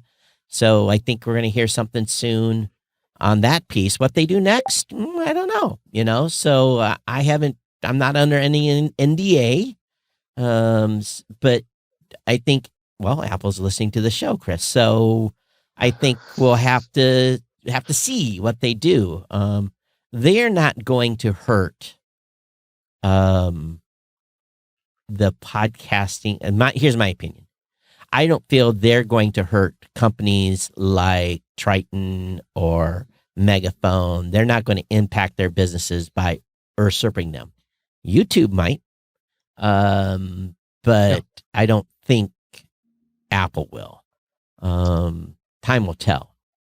I think I was just going to make a comment about the change that Spotify is making by dropping the Anchor brand, by going to this Spotify Studio model, where if you think about it, that's the same model that YouTube is under, right? Because there's the YouTube Studio app, right, that you can get on your mobile phone. So Spotify is, maybe you could take this analogy that they're becoming more oriented to very similar kind of a relationship with creators as YouTube has with creators. And I think that there is definitely a pathway that YouTube is getting more connected to podcasting too. So we might see those two titans kind of competing with each other in some ways in the podcasting space in the new year. So I'm who's going to be the YouTube of podcasting? Is it going to be Spotify or YouTube? But there's also the free money's gone. You look at interest rates. The free money. That's right. The free money is gone. As far as investment goes. Right. If a company is not profitable, if they're not able to show green versus red, they're going to be their stockholders are not going to put up with losses in an economy like this. If the economy continues to go south and they need money, free money's over. And the joys of just spending someone else's money, like you take a stack of $100 bills and flush it down the toilet, those are gone. Those days are hit the road, at least for the foreseeable future. So I don't think that we're going to see. I think there's going to be tremendous pressure on Spotify to be profitable. Tremendous pressure. And what isn't profitable? There's one rule in business that if you're not profitable, cut. Well, cut. that's that's the big discussion in Silicon Valley right now. Is all of the tech CEOs and a lot of the big tech media companies are seeing what Elon Musk did to Twitter. Yeah, he let 6,000 people go. That's the new strategy to go forward to be profitable, is to cut back on your staff and get streamlined and be lean and mean.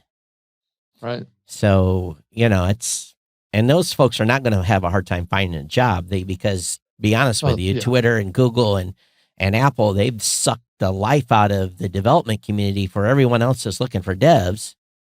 And now there's a lot. Now there's going back. Now there's going to be devs available on the market for companies like mine. If I'm looking for a superstar, I can hire a superstar.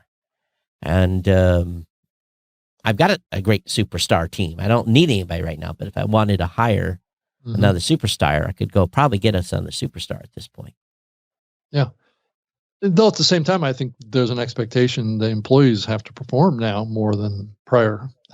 That's the fallout that happens with it too. I think Rob, our remote work to some degree is being kind of undermined a little Rob, bit. The majority of us have never worked in a place where you could go in and get a cappuccino and lunch for free and have a babysitter. And, that has been for the elite top tier of the Silicon Valley space. I don't think that, I don't see that existing very many places. There's small perks, when we had our office open, we had coffee and water and sodas, but there was not like this, right.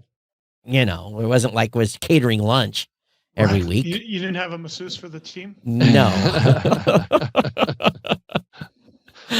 So I think that the atmosphere and the business climate of what's happening in the tech sector is going to have an impact on podcasting. And then I think that the other thing that we haven't mentioned here is the impact of AI technology on the podcasting space. I can feel it. The chat GBT is starting to push into the medium more and more. It's still pretty stupid. Right. So, well, but it's starting, Todd, and that's I know. Yeah, it's just like any other upstart tech that's out there. So you think chat AI is going to be able to mimic my personality and create a podcast? No. It goes beyond that too. It's show notes, it's transcriptions, it's doing kind of busy work that podcasters have been doing for a long time. But most of us have automated that already anyway. So, and some of that is being automated by AI technology, like Descript, is a good example of that.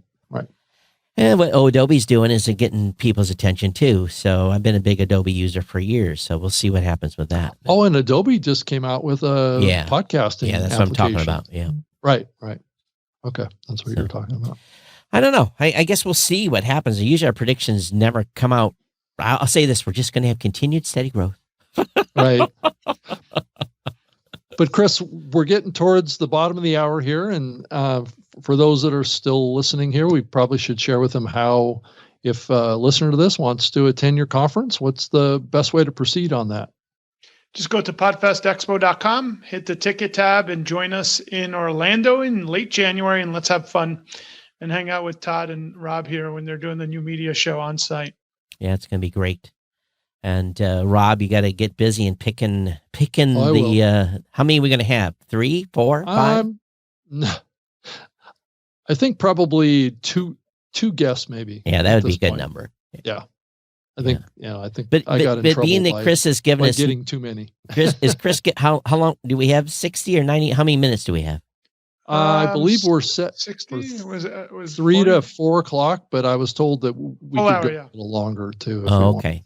So if we're only got an hour, definitely no more than 3 guests. Probably better with 2. If you guys want 90 minutes, you could have 90. We don't have anything up against you, and you're in a room where you have the full flow. Yeah. So whatever you want. Okay. So we'll want to leave enough time to change the room over, but I'll let Rob then. He does a good job picking our guests, and hopefully someone good and controversial will have fun with us. Yeah, I was thinking I would invite Rob Sesternino and maybe Jordan Harbinger both those guys to join us. Well, look through the available. But yeah, I'll look through and because see I'm who's sure available. there's some ladies in the attendance that would That like is to be true. with us as well. So That is very true. Yeah. yeah.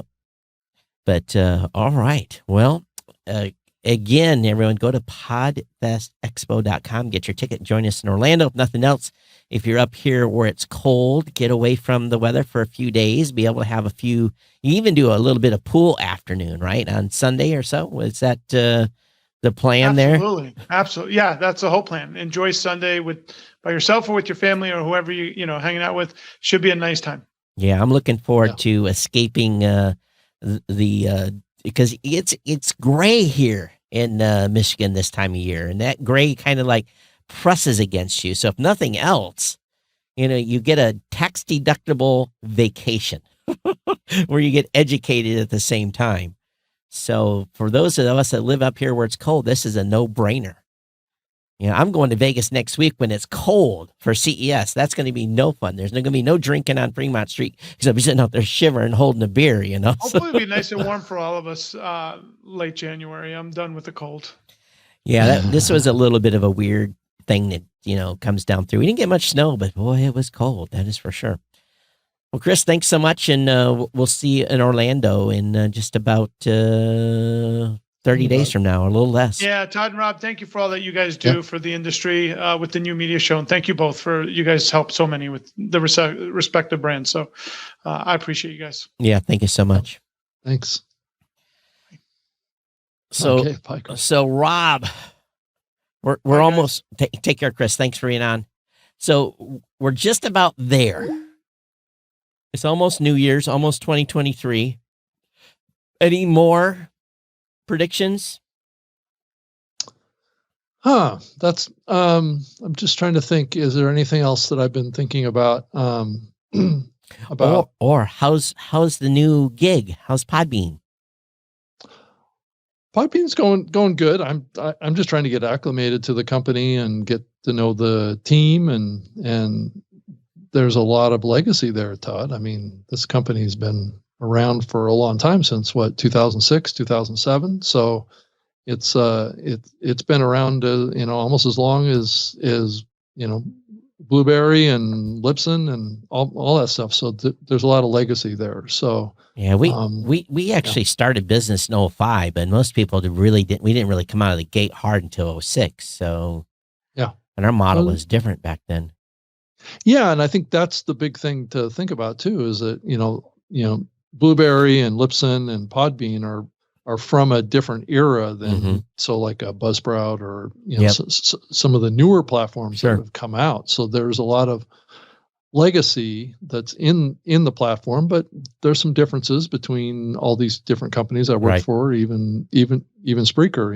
Spreaker was a much younger company, and so you kind of can look at the company at its strengths and its weaknesses and see how it fits in the market. So it's really been a kind of a learning curve, because I didn't really know that much about Podbean prior. I mean, I knew a little bit about their platform, but I didn't really know at the level that I'm diving in now. But and you get to dig into the guts, and and then you can see where that legacy comes through, and and it's also really trying to understand each of the team members too, and how they can be, because in some ways I'm somewhat replacing Shannon Martin to some degree, because she has left the company. So she has been, she was with Podbean for like 8 or 9 years. So there's a strong legacy there, and the team was very used to working with her. And so it's really a matter of kind of fitting in some ways. It's kind of on my shoulders. You just gotta sit and watch for 90 days.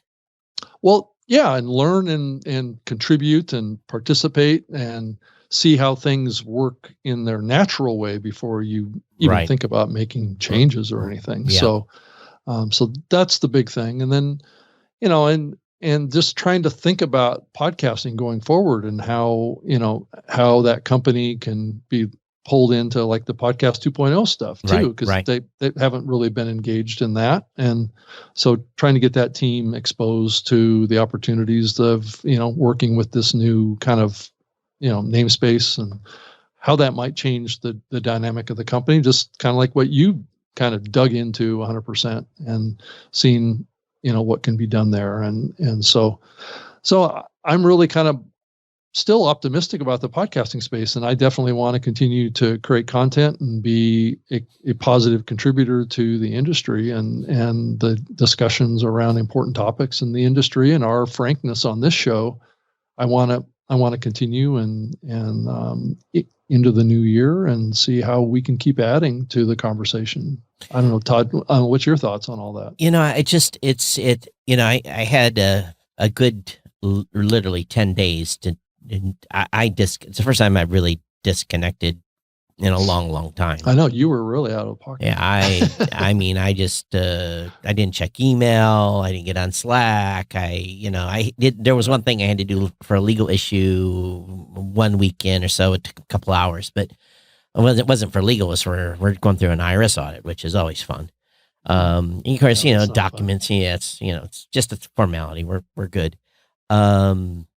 It was one of those, and it was just nice to kind of, to disconnect, and I truly tried to completely disconnect because I needed a brain break, and I think it was a good one. So now, I'm getting ready to go. I'll be in CES for a week, so it'll kind of be another off week to a certain extent, but yeah. I'm just going to continue to watch what is happening with creators. My focus has to remain on the content creators and helping them succeed, because that doesn't change no matter what's happening with the economy, doesn't matter what's going on with advertising, doesn't matter. Their sole thing is grow my show, and how do I grow my show and give them the tools that they need to make wise decisions. It's the bread and butter topics, right? Of starting a show, coming up with a topic, getting it marketed, growing the audience, and hopefully being able to turn it into a little bit of a business and a side hustle that's successful. I mean, that's an aspiration that all of us should keep top of mind of what we're trying to do. And if these podcast 2.0 initiatives can help more creators get there, then that's worth doing. And I didn't mention it as one part of my predictions because it's already in my head. It's a given. We're doing it. We're going to move forward. And again, it's going to take time, and we're still learning too about certain things.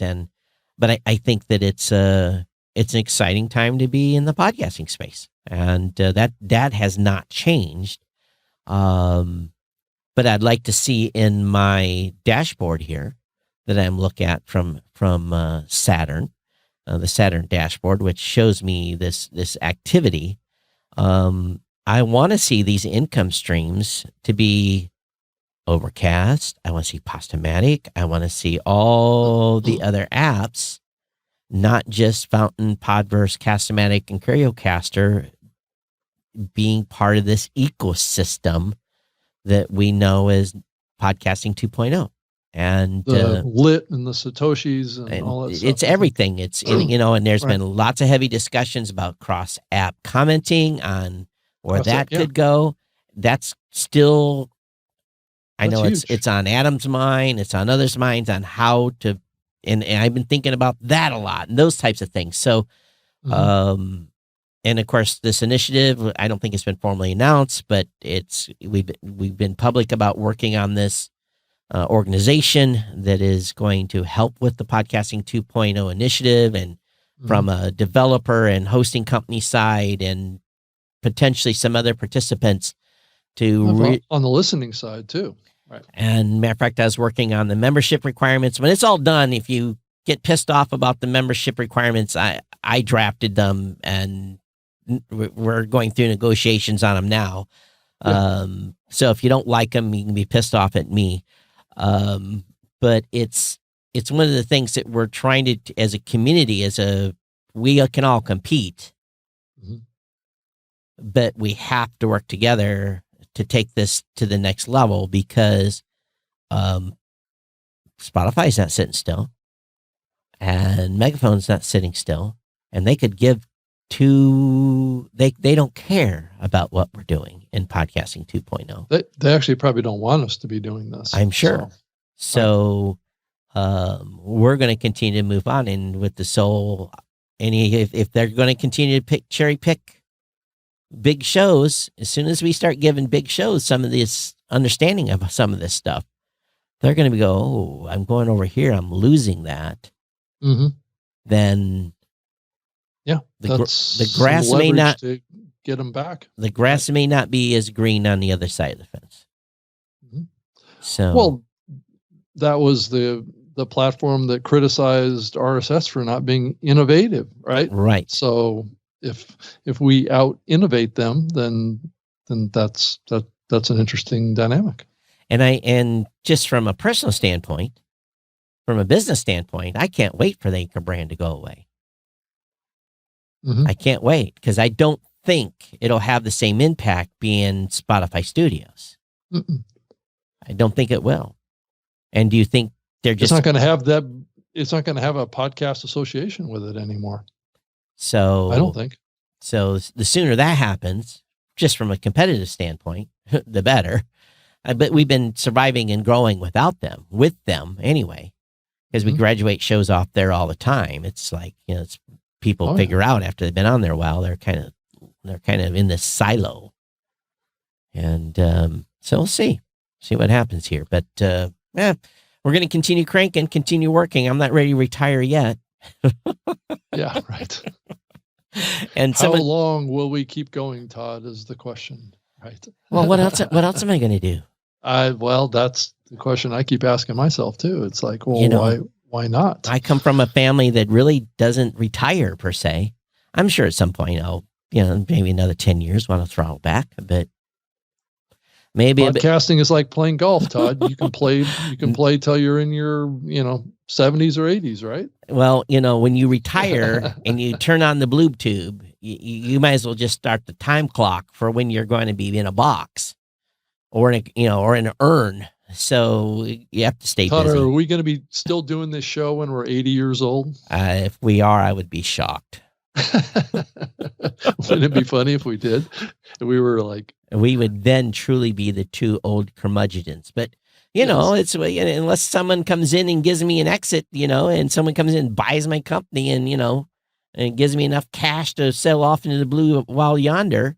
Got to remember, I did 25 years in the Navy. You don't get rich being in the Navy. Yeah, it is an interesting thing to think about. I mean, Todd, if you think,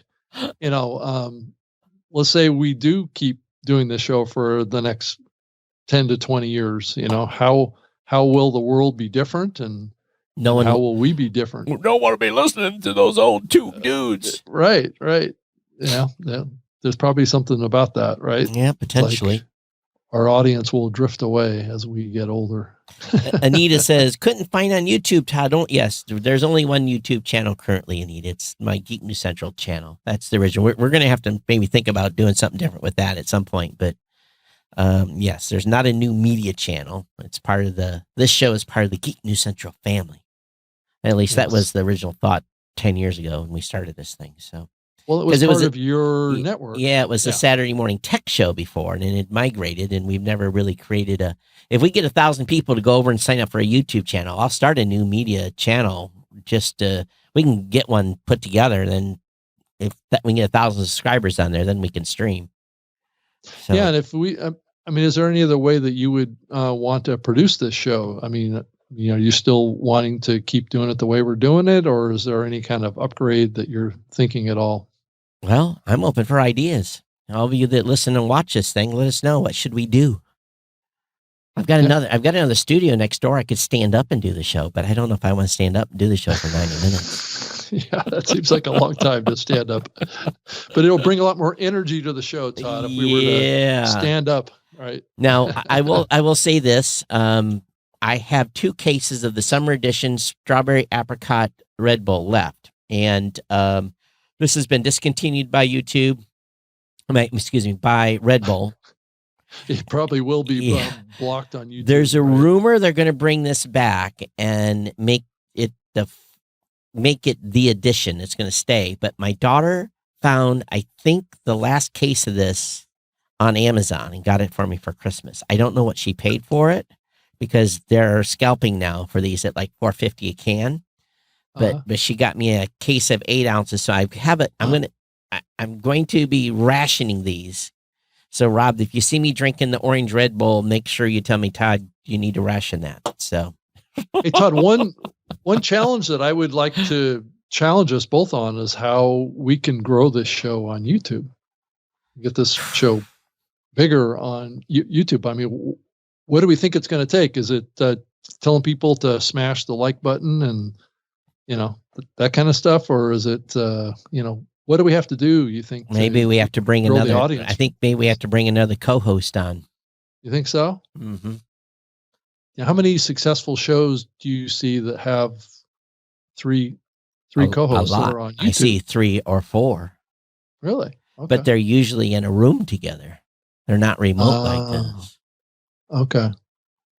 There's some successful podcasts, but they have,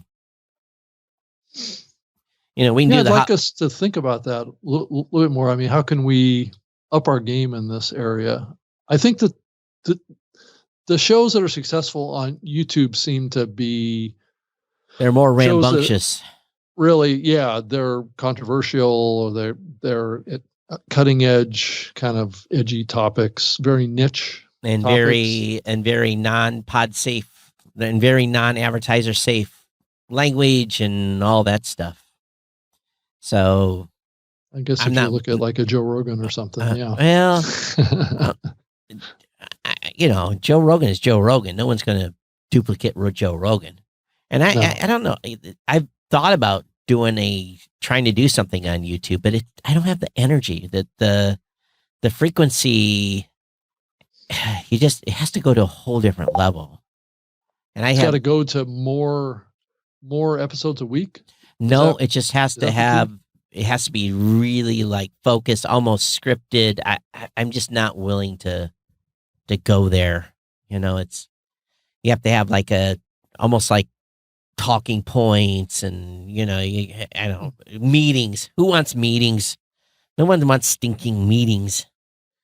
I don't have enough hours in the day as it is. Yeah, I watch a lot of YouTube videos today and follow some pretty popular shows. There's one that's out there right now. It's done by a longtime friend of mine. His name is Clayton Morris. I don't know if that name sounds familiar to you. It does. He's a former anchor from Fox News. Mm. So he's doing a YouTube show. Actually, it's also on Rumble called Redacted. I don't know if you've seen that show or not. I haven't. He and his wife, Natalie Morris, who actually used to work for CNET and CBS for many years, but they do a show that's kind of about talking about news that the mainstream media doesn't want to talk about. Well, you need to listen to you need to listen to No Agenda. I know I think in a lot of ways it's very similar content, except for Clayton is really, Clayton and Natalie are based in Portugal, but they used to live in New York. So I've known Clayton for years and years. I'm looking at his picture now and I don't remember him. Yeah. Yeah. But he's got a very successful YouTube channel right now. And he does kind of daily shows right now. And they're like 2 hours long. He must have he's got a team then if he's doing 2 hours. He's got 2 or 3 other people working for him. Uh-huh. I'm looking at their set right now. But he'll get 500,000 people watching his live stream. When someone's doing 399, 400, 500,000 views on an episode, they're making some money. Yeah. They're pulling in some bank. Yeah. And he's got a lot of kind of visuals and a lot of things on the screen too. But he's also doing a audio podcast too. Yeah, I talked to Clayton just this past week, and he's got his audio up there as well. So does he take the YouTube audio and he's just take the audio from the YouTube and put it as a podcast? Yeah, I think he does some editing to it, but yeah, but it's the same content. So, but I would say that it's a very visual show. Right, right. So so you have to have someone that's getting all the clips, getting all the websites, and kind of like I do for my tech show. Yeah.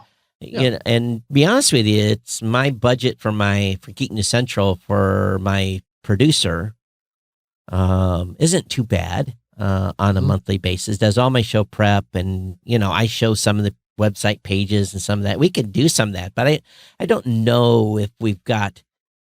We'd just be copying what Pod News has reported. We'd be putting up the same webpage stuff, and I don't know how effective that is. If I'm flashing them on the screen, that's okay. I can do that. We don't even have to talk to them because the audience that's listening can give two craps about what we're showing. So right. I mean, we're primarily an audio show. Yeah. We're a show like Redacted is primarily a video show. Yeah, this audience is about 90% audio. Mm-hmm. So I was just curious. It's an interesting balance that's being struck right now between some of the content creators on YouTube that are podcasting at the same time they're doing their YouTube stuff, and I think it's fascinating to see how those are different and how one can build a show that successfully crosses both of those things. And I think it's hard to find. And we could bring in a third voice, and preferably someone younger.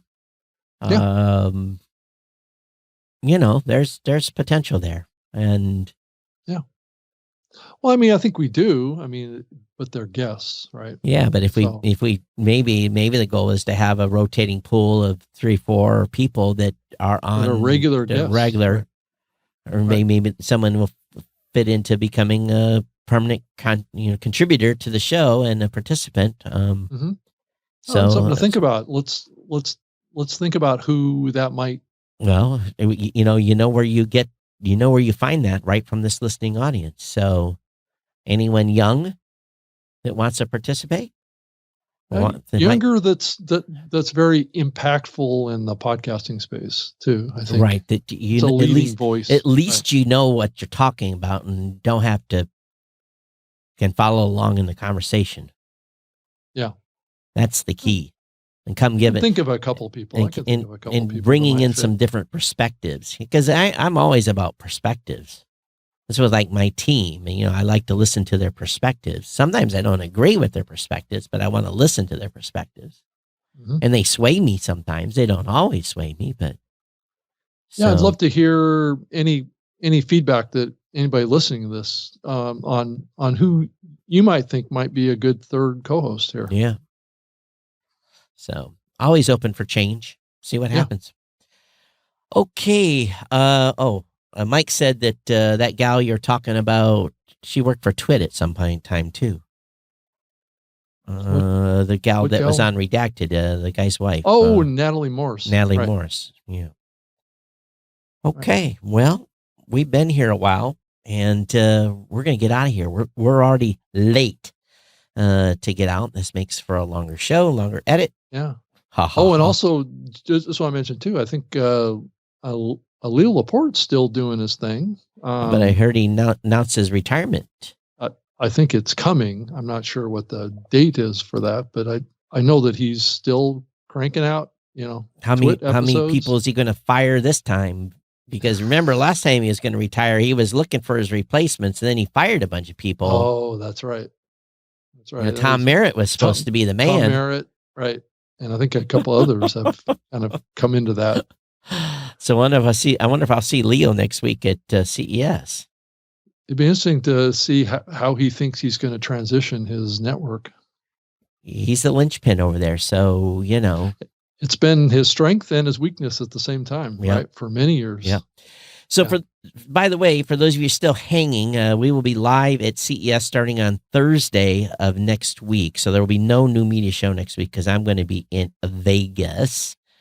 And so we're going to be starting going live January 6th at probably about 9 to 10 a.m. Pacific.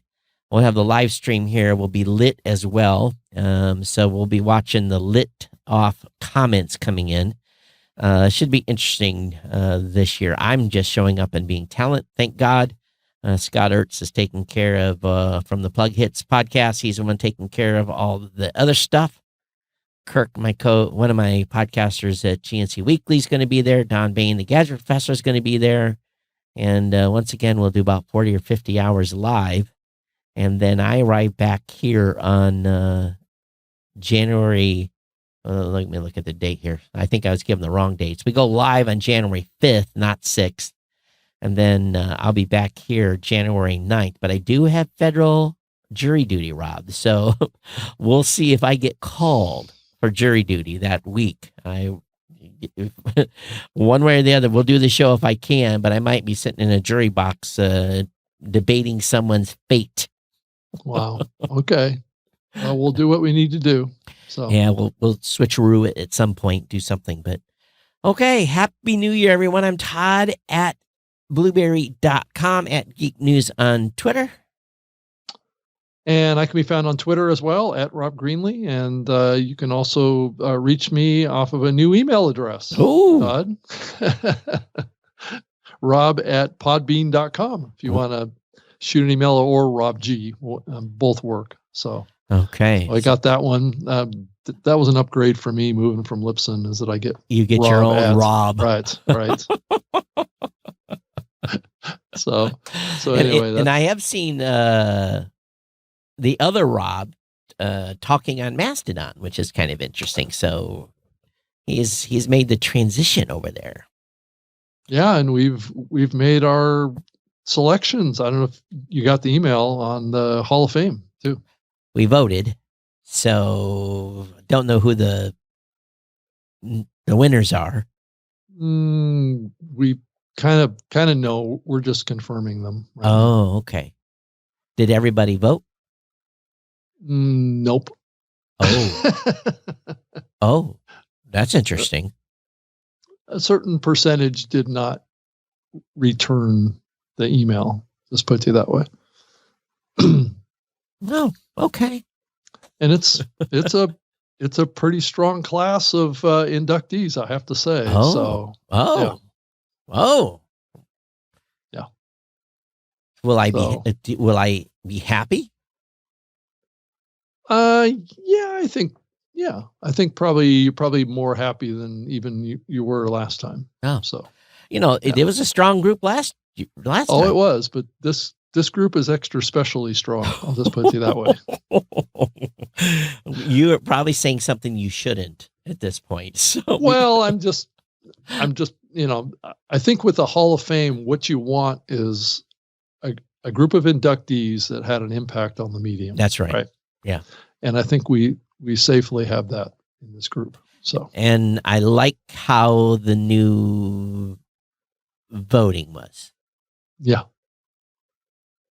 That's going to allow people not to be left behind. Yeah. Right. Per se. Yeah. Yeah. Right. No, I would. Yeah. That's what was pushed on was, making sure that we had inductees that needed to be in there and not pushed off. Right. So that's about as far as I'll go on that. Yeah, it's not really a secret, but I think it was the decision that was made was a really, really good one. And if I can say that without quandary. Yeah. Yeah. I mean, this inductee group, if it goes full awareness, I'll just put it this way, could be pretty big news. So wow. Right. Wow, big news. I would think so. Yeah. Oh, okay. Yeah. Well, you think of the names that are in there. Yeah, right? there was some strong. I was like, how do I pick? Right. Oh, it was a very difficult selection very process. difficult. There was 4 that I was like, boom, boom, boom, boom, and then I was like,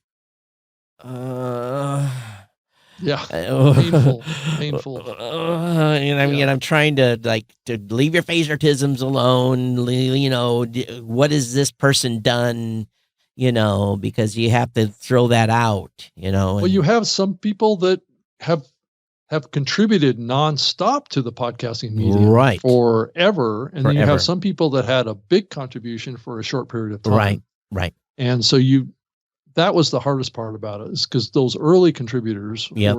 were very impactful. Oh, we wouldn't be But- here without some of them. Right. But the ones that have been very impactful for the whole life of the medium really stand out. Right. Yeah. So, and that's kind of, I think that's the intent of the Hall of Fame, is to recognize those people. We're going to end the show. Then I'm going to talk to Rob before he leaves. You should definitely talk to him. No, I want to talk to you before me? before Oh, you okay. kick off here. And Okay. Right. all right, Because we can't say who these people are yet, Right, because right. it hasn't been nailed down yet. yeah, So- there's a bit of a confirmation process. Yeah. So, okay, everyone, thanks for being here. Happy New Year to everyone. We'll see you back here in 2023. Have a happy New Year. Don't drink too much. Be careful if you're out there. If you need a ride, call an Uber. Or if you're in an area like that doesn't have an Uber, you call a friend. So everyone get home safe on amateur night, which is New Year's Eve. It is amateur's night because it's by the number of people that end up puking at the night. That is the reason it's called amateur night, because everyone goes and parties like it's 2023 and anyway. And I leave the next day on an airplane, so I'm not going to be doing much amateur night activities. So okay. Second, I can recover on the first, but the second. Right. We've almost It's the third that you have to be with it. Right. Right. Almost been 2 hours Yeah. here, so we'll get out of here. Everyone, Yeah. thank you. We'll see you next All time right. here on the New Media Show. Bye-bye. All right.